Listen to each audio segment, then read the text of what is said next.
Hey everyone, Sensei David here. Thanks for checking in. So today we're going to cover spinning back fist.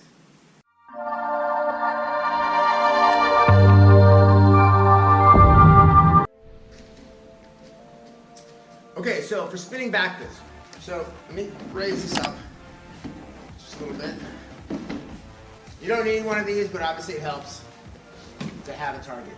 So spinning back fist, let's start with, we never want to start with a spinning back fist. It's a risky move, obviously, because you're exposing your back. You never really want to do that.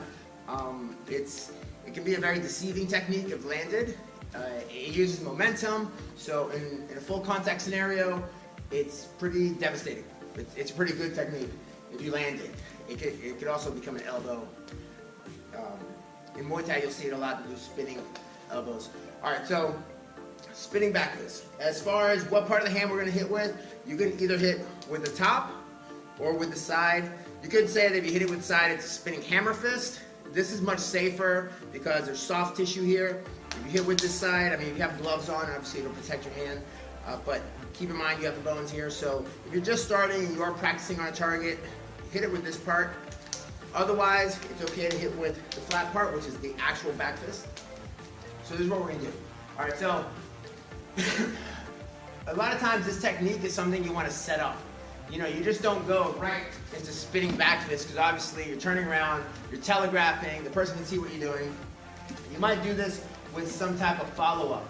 So let's say maybe the person comes in with a punch, or they're throwing a technique that you're able to either parry off, you know, maybe block off and turn into it, and come across.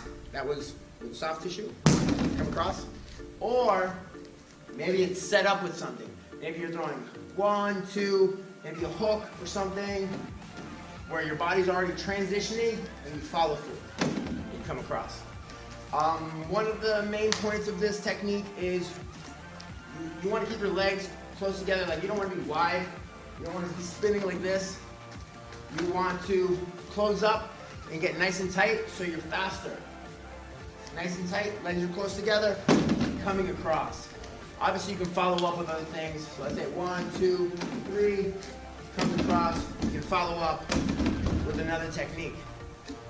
One thing you want to be careful with is this is a type of technique that, like I said, you can telegraph. So it has to just happen instinctively. Like, you have to be sparring or you have to be in a match, and it just happens. You know, it comes in and you just, boom, quick reaction. It's not something you want to pre-plan.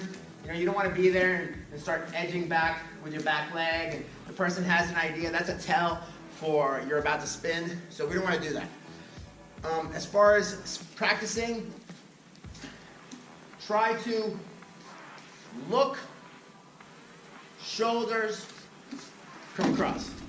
We don't want to be doing what's called a blind technique, which is we're just throwing it and we have no idea where we're striking, especially if you just throw it out, you have no idea where you're going, and they put their arm out, you hit, you can break your elbow, hyperextend it, very bad. So we're trying to avoid injury. Like, again, this is a very risky technique. Obviously it looks awesome if you're able to land it. But when you practice for speed, look, boom, come across. Look, come across. Look, come across.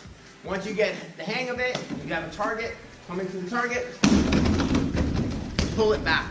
Obviously, if you come all the way across, you're gonna have much whipping motion. Since this is a solid object, I'm trying to be safer. Keep in mind, there is a difference between striking with the back of the fist, like that, because then the elbow can lock, then with the side, with the hammer right here, it comes across, and then your elbow can bend through, less likely to have injury, versus coming across. If this bag were not to move and take the impact, I could hyperextend it really easily, which we want to avoid. So that's the back fist or spinning hammer fist, whichever one you prefer. And let me know how it goes. If you have any questions, leave some comments down below, shoot me a message. If you like this video, remember to subscribe, and check out my website. Till then, keep training. Yeah.